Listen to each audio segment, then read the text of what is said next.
This podcast is brought to you in association with VM Finance. VM Finance funds development and investment opportunities for residential, commercial and mixed-use properties and provides tailored support and innovative financing solutions to help you realise your vision and achieve your goals. To find out more about VM Finance, visit their website vmfinanceltd.com. Hello and welcome to Scheming, the Place North podcast that gives property folk a platform to talk about three schemes they think about a lot. I'm your host, Dan Whelan, Deputy Editor of Place North West. Today's guest is no stranger to the limelight.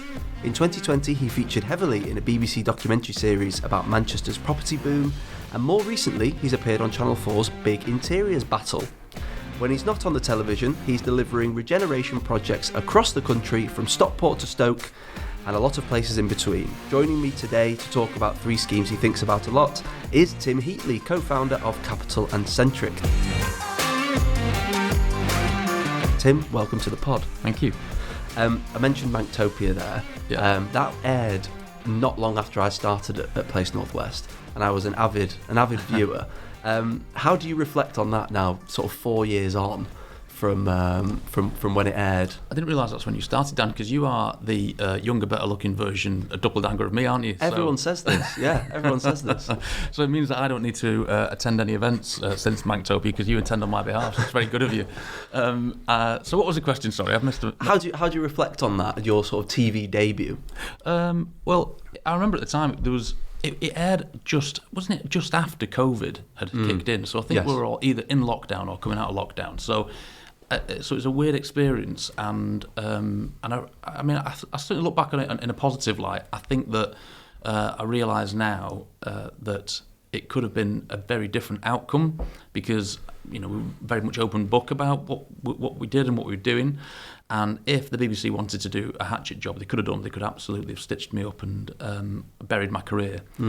But at the time, I was just in that kind of. I had that belief that what we did was positive for the most part, and that that there was a different narrative about property and about property developers that needed to be told.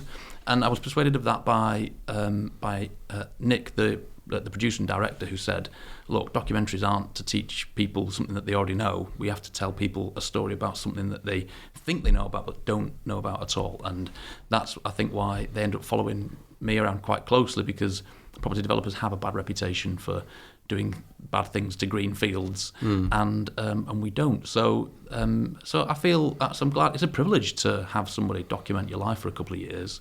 Massive privilege, and it came with some stick and some aggravation because all of a sudden you exist to people that didn't know about you before, and if you don't like property developers, then I was a really good target. But it was well worth it in many ways. It certainly helps. I have to do less explaining now about who we are and what we do, whereas at the time there's a lot more explanation needed. So I think because of people's ability to research in advance of meeting somebody, things like that have stood us in really good stead. It's been a really kind of like positive experience, despite there being some bumps along the way when it was being aired. Yeah, I think Capital&Centric has a very strong brand, probably a stronger brand than most developers. You could argue, and you feel then that being on that show enhanced that brand. Yeah, but one of the downsides is that it then also became the point where I was always expected to be in a meeting in the room with senior people from whatever organisation, local authority or a pension fund or a bank or landowners, and so that was a problem. So I don't know if you've noticed, but I'm kind of like trying to do less, believe it or not. He says sat here doing a podcast. So I definitely tried to do a bit less until let other people kind of come up through the ranks at Capital&Centric, which we've got now, which is really nice for me because it means that I can still help to open doors and to get things started, but there's a really much smarter team than me that can move things forwards. But in terms of the brand, I feel as though we don't think of it as a brand as such, but I think it's we do think of it in terms of how people perceive us and what effect we're having on people's lives, and I think or what effect we might have on people's lives. And so when we propose to do something now, in a new location where people might not have heard of us, if they, it's easier to find out who we are, what we do, and what we stand for, and that's been really helpful. Yeah, talking about opening doors. Since then, you've kind of, we were talking about it off air just before. You've branched out. You're not just in Manchester and around Manchester now. You're kind of everywhere, or trying to be at least. Yeah, we are. We're much further outside of other areas, further north and further south. So up in places like we're up in Gateshead, and then we're early into other cities, like we're in Wolverhampton, for example. But if you're not from the area, if not from the northwest, a lot of people just don't realise how much further we are. And a lot of those projects are well underway, under construction. 8 live construction sites now, and that's a big growth curve that's occurred post Manctopia, and so that's been helpful, because a lot of other towns and cities want to have a piece of what Manchester has got. That's the reason why it featured in a documentary, because the growth of it has been exponential, and so as a result of that, I think that we had we then got phone calls from places saying, hey, see what you're doing in Manchester, could you come to our town or our city, and to bring some of that Manchester sort of magic with you. So we've kind of benefited from all of the great things that other developers and other operators and other people have done in Manchester, and we've taken some of that approach and applied it in other parts of the UK. Yeah, fantastic. And we'll hear a little bit more about that later on. So, as you know, Tim, we've got you on the podcast today to talk about 3 schemes. So let's get started. The one that you're most proud of. So you've done a lot of schemes, you're doing a lot of schemes. Tell me about the one that makes you proudest. Yes, that is really hard, and so because often the one that you think about most and the one that occupies your mind is the next one. It's often not the one that you're doing or have done, but when I reflected on this, there were 2 that really bookend what I've learned so far and what I've done so far. And one of them was the first thing that kicked it all off for me, which is when I bought my first house at 21 with the student loan that I'd saved, plus the money I'd made from being involved in some upcycling some students' artwork, colleagues, student mates of mine, and doing the similar thing with some beat-up old banger cars. I used to buy those and sell them, and the revenue, the money and that I'd made out of that, I applied to, I used as a mortgage and used as the starter for my first home in Salford, and I learned a huge amount of lessons, made loads of mistakes, and but that got me bitten on the property bug, and so that's got a lot to account for, that first project. Yeah, and did you always intend, when you were doing your scheming and selling the artwork and the cars, did you always intend to use the proceeds to go into property? I think no, not really. I mean, I suppose I was always interested in property. Sarah Beanie had a TV show on called Property Ladder, which was good. I think I was more interested in,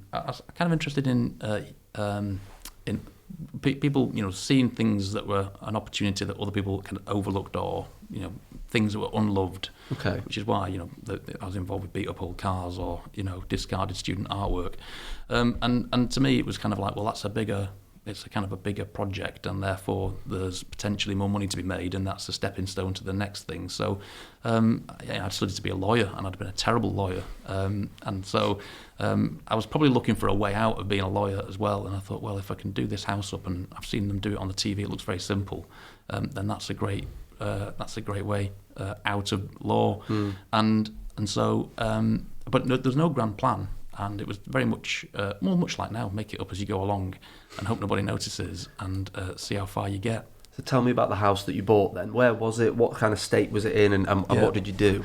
It was Gloucester Road in Salford, and it was if you imagine Coronation Street sort of vibe and aesthetic, it's very much like that, and it was derelict, it had been empty for quite a long time, and it was about £60,000 to buy. And had I realised how much work would have been involved, and had I have known how much it would cost, you'd probably never got started. But I've still not learnt that lesson now in a lot of the things that we do. But so it just needed everything. It needed. I had to remember having to use a still saw, circular saw, to cut away the concrete path that had been laid down at some point in the 60s that had prevented this building that was probably, I think it was like an early 1900s building, that was creating like a lot of damp in the house. So I had to do that and fill the skips and repaint the brick walls and strip the old plaster off myself, and then manage. I was 21, so I was trying to manage. I didn't have the money really to finish the job, so I was still having to work at the same time, of course, and then use that money to do the house up. But I was having to kind of manage trades and builders, and they were looking at me going like, who's this kid? A bit, really. And so you had to, like, I had to quickly learn how to manage people, how to manage the process. I mean, I remember really struggling with the question of, when do I plaster the walls? Do I plaster the walls after the radiators are up? Or do I plaster them when, like, when, you know, do I put the radiators on first and then plaster around them? I just didn't have a clue, like, where do you begin? You're very much sort of making it up as you went along. Totally, yeah. And I didn't. I quickly worked out that labour was the most expensive bit of all of it. You know, paying people was the most expensive bit. I was resourceful on materials. I was going to car boot sales and literally looking for, can I buy a bath? Can I buy a sink? And you know, so everything was, you know, how cheaply can I get carpet? I wanted it to be really nice though, so that's why I was trying to be resourceful. I wanted nice stuff, nice finish, nice looking things in there, but I couldn't afford to pay for the, you know, the big money that the nice designer stuff was commanding. I remember one of the things I did was IKEA had a kitchen range called Varde, which they ran from like late 90s, and they ran for about 10 or 15 years, this kitchen range, it's like a freestanding kitchen, and you could buy the different components of it, and so you could build this IKEA kitchen. But the best bit about it was I didn't need to pay for a kitchen company to come and fit it. Right. So all those little things made a big difference. All the little savings and things that I could do myself, work out how to do a damp-proof course and so on. I'm totally useless, by the way, practically. I'm terrible at any DIY. I'm the worst at it. But at the same time, I knew my limits. So I bring in a plasterer, bring in a spark, you bring in a plumber. You don't be messing around with electrics, do you? No, I mean, anything really. Anything actually, construction-wise, I'm terrible at it. They all laugh at me in the office for knowing so little about real construction stuff. So so that definitely wasn't my forte. But I really enjoyed the process of seeing all the different bits of it come together, and the final product being something that other people were really wanted to buy or live in. Yeah. And did you make any money? I did not a lot particularly, not really. I did. I suppose I was lucky because house prices had gone up in the meantime. So I suppose that was one thing. So me taking forever to do it was kind of helped by the fact that interest rates were still low, but property prices had gone up, so that helped me. And then the next thing I did was literally on the road behind it, which is Winchester Road. I bought a former corner shop. A Tesco Express had opened up nearby, which meant that the corner shop closed and was empty for a while. So I bought that and turned that into a family home again. And it was a corner shop where it had, you know, tarmac out the front of it, and it had a flat window, and it had a bin out the front, and a bus stop and so on. So it needed to be turned into something very different. We had to, you know, reintroduce the bay window, build a garden at the front, build a garden gate. I tried to get the council to take the bin away, which was literally right outside the end of the garden footpath. Eventually, I ended up persuading the builder that he needed to wrap a rope around the bin, wrap it around the back of his van, and drive off to tear it out the ground, because I'd never get permission from the council. I just never heard back from them, and that was a bit of a light bulb moment, because I did make money on that, because people undervalued it because it was a commercial premises, so they didn't see it as a family home. Okay. I thought, there's something in this commercial property thing. You know, there's a lot of competition. There was a lot of competition then, just as there is now, from property flippers or what have you, to buy properties and renovate them and flip them on again. And I would say, actually, the very first house I did was for me, like Gloucester Road. I intended entirely to buy it and live in it and hang out there, but a knock on the door from my family who said, we'd love to buy this, we've seen you working on it, how much is it, can I buy it?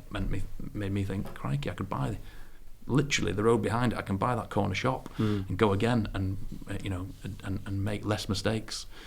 So I think that was the difference then, when you realise that families can't renovate an entire house because they have to live in it. So all of a sudden you realise they've got a bit of a headache, but they could afford more than I could afford because they had that job, and to them it was £50 a month on the mortgage. But to me it was my entire return, my profit, and meant I could go again. So that was when I thought, actually, there might be something in this. I'm definitely better at this than I am at being a lawyer. And then, obviously, you mentioned you're not very good at DIY. Yeah. We actually saw in Manctopia snippets of the work you were doing on your own home, or you were building your own home at that point. Where's that up to?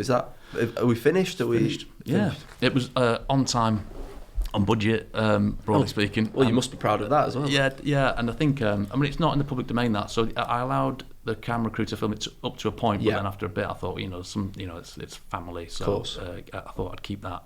But I'm super proud of that, because a lot of the things that I've learnt, I've applied there, and I like the fact that, I think that it's important to do as you practice what you preach. So I talk about exemplary architecture, energy efficient buildings. I talk about often I'll speak about the need for the greening of a place, and how important public realm and landscaping is, and so on. And I think it's so for me, it's always been really important for me that I don't just do that in work, but I do that for myself personally as well. That I don't just say, well, at work I do all these things around energy efficiency and around exemplary architecture. I've got, you gotta live it as well. So that was really important for me to always ensure that whatever house I had and wherever I was at, I wasn't just I wasn't just preaching about it. I was actually doing it myself. Yeah, absolutely. And then I'm going to put you on the spot now, because I'm sure people listening were maybe expecting you to talk about one of your Capital&Centric schemes. So very briefly, which one of those are you proudest of? So there's loads. There's Campus, Crusader Mill, Ducie Street Warehouse. That's just 3 in Manchester. But which is your proudest project? Yeah, it's almost like trying to pick your favourite kid. Yeah, everyone has a favourite though, don't they? I only have one kid at the moment, so that's easy for me to say. Yeah, I do, but it varies every week. Favourite out of all those is, there's Bunker Building. I really like Bunker Building. It's really early on in. We still own that. We still have it. And so Bunker Building, I think, is very. For me, it's like very cool, but probably lesser known because it was early on in what we were doing, so it didn't really have as much press as the latest stuff. But just for the benefit of listeners, it's a former catalogue warehouse at the back of the Littlewoods buildings on Edge Lane, Liverpool. Never been occupied by people, and we kept the concrete frame and we repurposed it, and we did something there that set a lot of the design rules up for us in the future.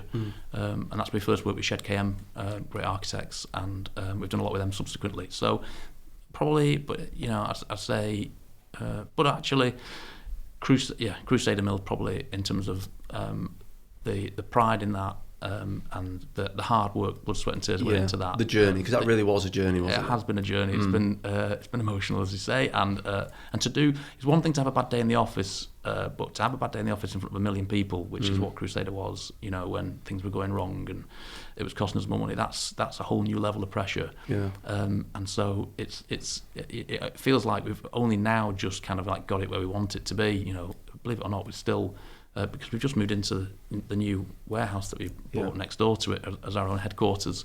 So to us, it's like one that we will continue, I think, to keep a very close eye on and continue to we want to look after it and see it evolve, and still fills me with pride when I walk inside that courtyard in the middle. Yeah, absolutely. Yeah, because the Crusader featured heavily on Manctopia, didn't it? There was issues around timber, contractor went bust, and it was all very kind of... Yeah. It seemed like there was just one problem after the other. But, interestingly, it didn't put you off buying old mills, did it? Because, like you say, you bought the one next door as well. I know, it's weird. Well, the thing is as well, most people assume that we only do mills, but I'd say 3/4 of what we do is new builds as well. But but people remember us for the mill buildings. But often... I think that the reason being that we get the phone call on a mill building because they're difficult and because they're complex, and you need to have hold your nerve on those kind of projects, and we have got good at knowing how to get them working again, how to get them operational. So they kind of naturally come to us, even though the truth of the matter is they are really painful and they are a pain in the backside. And if I had my choice, I'd probably do all new build. But just for your own sanity. Yeah. After a while, you feel as though you've served your time. You've restored and saved enough conservation buildings, and you need a break. But unfortunately, fortunately or unfortunately, I suppose that's we've set our stall out as being good at doing that, and therefore you get a lot more of them to do. Yeah, victim of your own success, I guess. Yeah. Let's move on and talk about the second scheme. So this one is the one you wish you had done. if we were going to go through the projects that I wanted to do but didn't materialise, that's a long list. So there's not enough time for that. But so let's look at one that I was blown away by and really impressed by, which is a place called the Newt in Somerset, which is I suppose it's a lot of different things. It's a hotel. It's a private park but public park as well. It's amazing restaurants and cafe bars. It's a huge, beautiful greenhouse filled with amazing plants. It's a farm.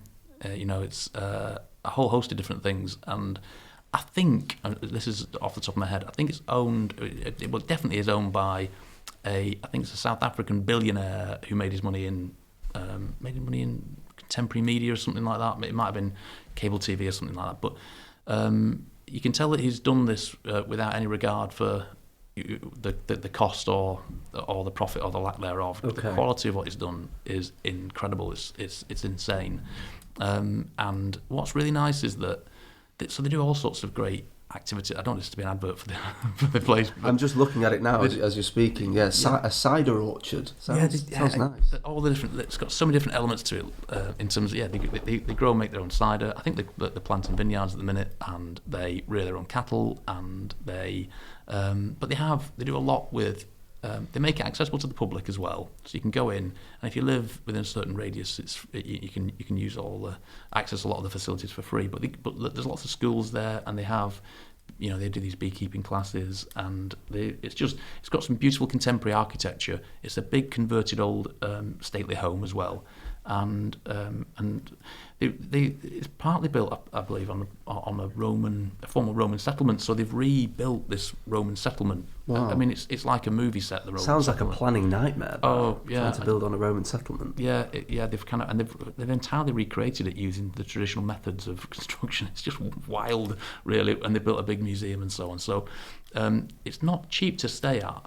But I remember when I first got told that how much it cost, it's like several £100 a night or something like that, and I fell off the chair. But then when you go, have you stayed there? I have a few times, and for that, just for the treat of it, it's quite near Glastonbury as well, so it's quite handy for that. Okay. But when you go, you realise that actually, they must be losing money, even at that ridiculous amount of money to, £700 a night. It's just so good that you think, crikey, how does it stack up for you? It's vast. And the quality of every single detail, everywhere you look, where I keep thinking, I bet they've saved some money here then.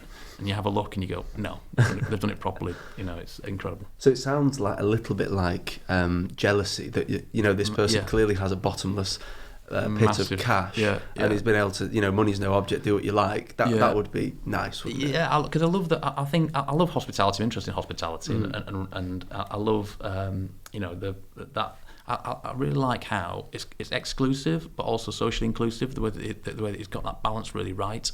I love it's got conservation. I love it's got contemporary architecture. I love what it's got around. Lots of initiatives and things that help reduce the carbon footprint of the place. And so and unfortunately, so often we battle with. It sounds like an excuse, but we battle with the financials and the numbers of things. Viability is massive. It's hard to get that right, and so you can't do that. But in fairness to this project, I suspect that probably looked like an absolute car crash of a financial model, because it's kind of slightly in the middle of nowhere, really. And so, but what they've been able to do is demonstrate that with really high quality development, but also operationally really high quality operation, that they have attracted a massive audience, and they're booked up way in advance, and that there's a massive demand for it. So it does show that you can't just build it and they will come. Yeah. But often, if you build something that's really high quality and the service is really good, that I think people do they do want to enjoy that. Yeah. And it's a really good way of reducing your risk, I suppose. Yeah. So I recommend anyone that has the opportunity to pop and have a look around. You don't have to stay there. You can pop in and enjoy the gardens and the public space as a guest. The Newt in Somerset. That operational point's really interesting, isn't it? In hospitality, obviously that's vital, but it's becoming increasingly more important in residential as well, isn't it? It's like you say, you can't just build it and go, there you go, and it takes care of itself. There's the concierge service, all the sort of the support that goes around it as well. Yeah, we're finding that across our properties, that increasingly we're an operational business, as much as a property company, an operational company, and that's great because I've always been interested in human behaviour and what makes people think and do what they do. And I think if you're good at understanding human behaviour and anticipating what people might think and how they might behave, then you've got a much better chance of being successful in property because you can cater for and in some ways engineer how they're going to live and how they're going to work. Yeah. And so it's a constant process, that feedback loop of going, did that work? What do we need to change? What might happen next? How might the world change next? Property can be so slow and clunky that often you've got to kind of predict it as best you can and get ahead of it. And that is one of the things for sure is how hospitality and property are merging together. Sure. And how if you can get that recipe right, for us we've noticed it's really helped us to grow a lot. Yeah, absolutely. Looking at that question, the one you wish you'd done from the other angle, there's a project, again, to go back to Manctopia, there was a project that featured on there around Buell Hill Park. Yeah. And there was some quite entertaining scenes of you at a public consultation and people not really understanding what it was you were trying to do. And obviously now the Salford Council is renovating the Buell Hill Hall, and it's going to be the new registry office for the council. Yeah. And your scheme is kind of ancient history now. But is that one that you were, because being from Salford? Yeah. Down the road. Just down the road is Gloucester Road where you had your first house. Yeah. Was that a bit frustrating as a process that didn't come off? Yeah, even still now, I still kind of get a bit of a it feels like a bit of a kick that we never got to do it because I think that. Explain to us what it was that you were proposing and where the confusion came. Yeah, so it's a beautiful old mansion building that sits in the middle of a beautiful parkland setting, but had been derelict for decades, and the park had been an area of lots of antisocial behaviour and crime.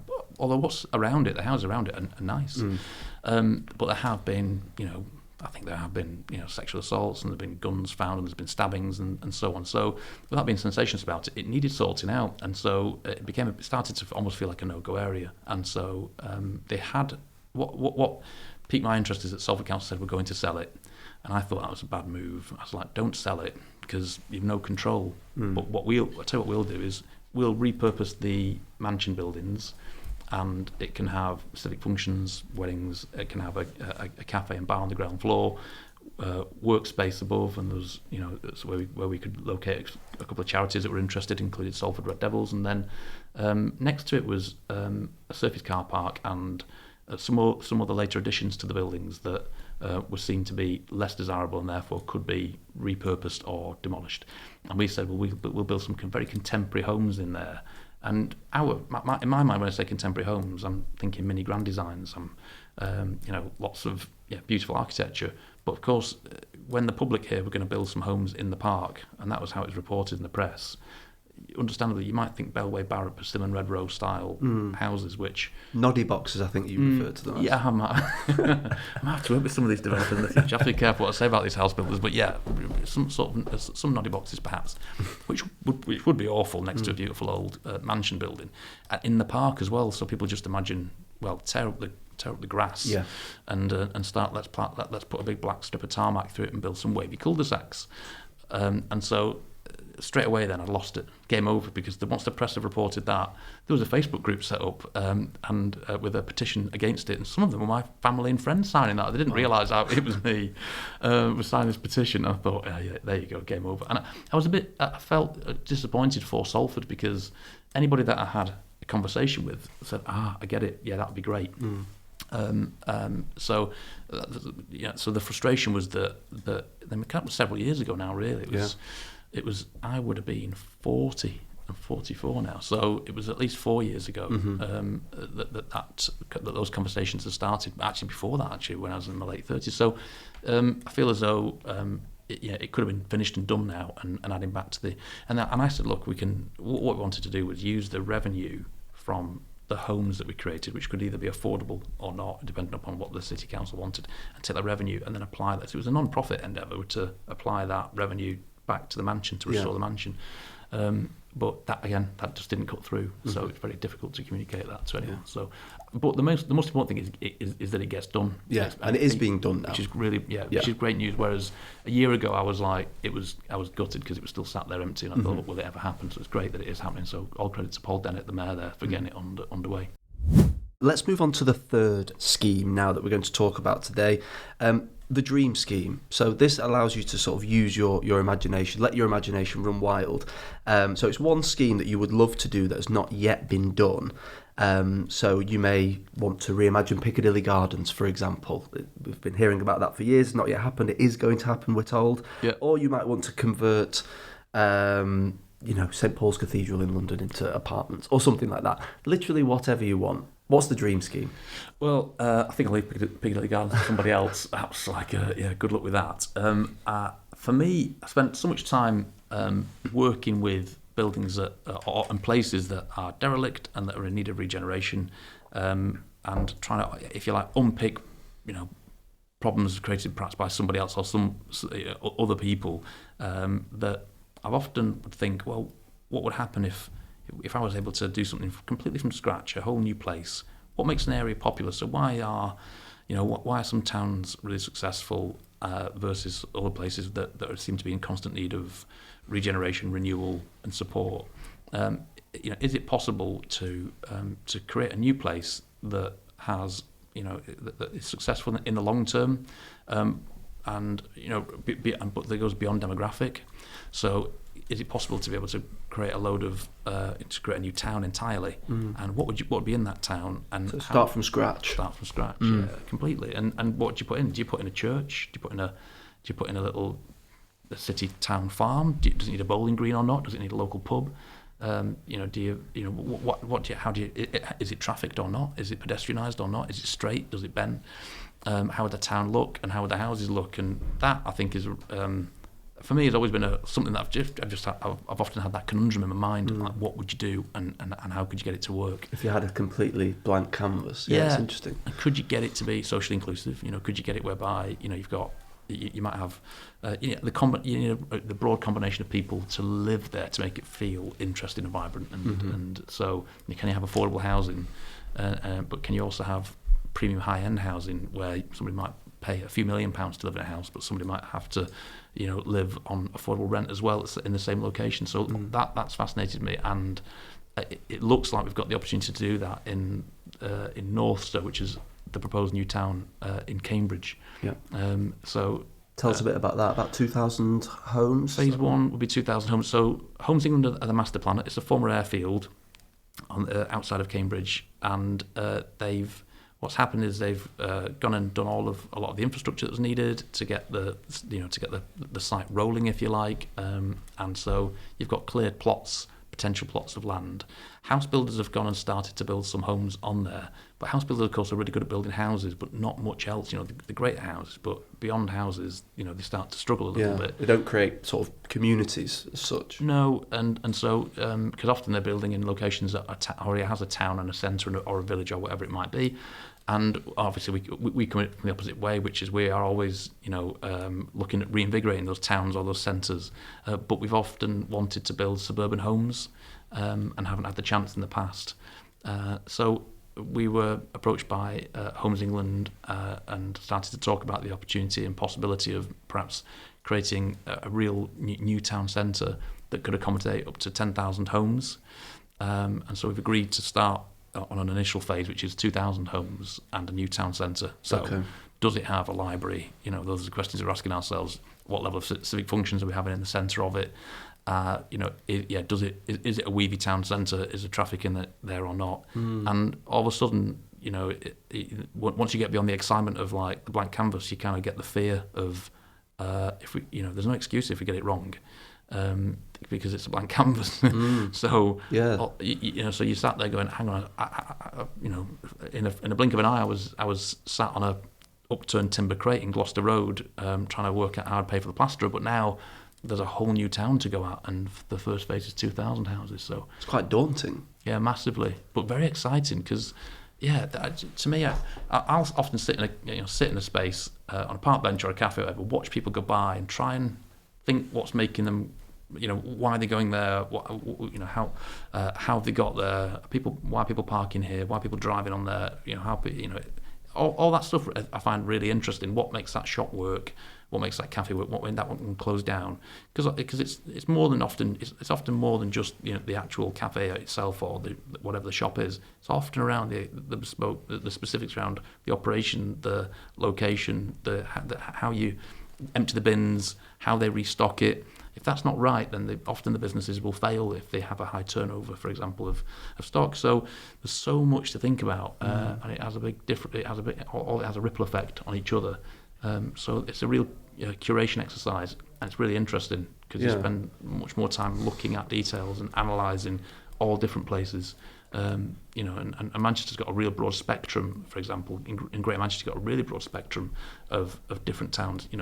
We're there in Falmouth, in the centre of Falmouth. We've really rethought and we are really renewing all of Falmouth town centre. But that's a very different challenge because according to various publications, it's meant to be the cheapest place to buy a home in Greater Manchester in Falmouth. So a different challenge again. Absolutely. Is it a case of taking the best bits of the schemes that you've done around the country, or that maybe not necessarily that you've done but that you've seen, and sort of throwing them all on kind of a mood board and moving it around and seeing how it works? And are you also looking abroad as well? People talk a lot about the quality of public realm in Scandinavia, for example. The density in Spanish suburbia is envied. Is it going to be something kind of recognisable to the English eye, or is it going to be a completely new concept? Well, I think we have started to look at all those things. So the quintessential new town Poundbury that Prince Charles did maybe 20 years ago now as a very British thing, and what was great about that and what was bad about that, but also examples in Copenhagen and there's so many cities actually, Berlin, Belgium, that have got new settlements as well at scale, and there's definitely stuff that seem to have got so right, but also there's some big elements to it that they've got wrong. Ours, I'm sure there'll be things that we do that in hindsight you look back and go, maybe it could have been different, but we have got some great other things to look at. Where you can kind of get a rough idea. I mean, the first thing is how big does it need to be? How much square feet do you create of space for the people, for the size of the population that's going to be there? Phasing is really challenging as well because there's only going to be so many people there as we build the homes, and so there's not just us building homes. There's 2 or 3 other house builders that are building homes at the same time. So trying to work all that out is a real tricky one. But spend a lot of time looking at other places and going, that works because, and that has failed because, and there are definitely some patterns to it in terms of, there are definitely some kind of rules that you can start to see. The other thing is, new towns have got a really bad reputation, haven't they? Because when you think of like Milton Keynes, for example, it's all built around the same era. It's all kind of feels like quite grey and stark and lots of roundabouts and quite miserable. So how you kind of don't do that is important, but equally we don't want to make something that's pastiche and that's like that feels like you're walking around a Disneyland kind of pretend facade. But I do think that you're going to have find a way of making it eclectic and interesting. So those are all the things that we've got in our heads at the minute and that we're starting to try and sift through. But it'll be collating some of the best minds around design, public realm architecture and so on, to try and see how we can collaboratively find a way of making it happen. Well, we'll watch it. It's off our patch, sadly, but we'll be watching closely to see what you come up with, and who knows, maybe there'll be a northern new town that you're involved in at some point. But Tim, thank you so much for scheming with me today, and thank you at home very much for listening. Please do join us next week for another episode of the Scheming Podcast.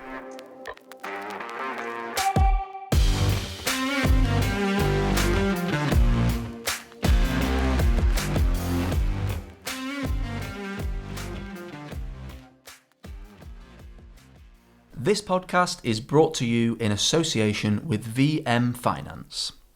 VM Finance funds development and investment opportunities for residential, commercial and mixed-use properties and provides tailored support and innovative financing solutions to help you realise your vision and achieve your goals. To find out more about VM Finance, visit their website, vmfinanceltd.com.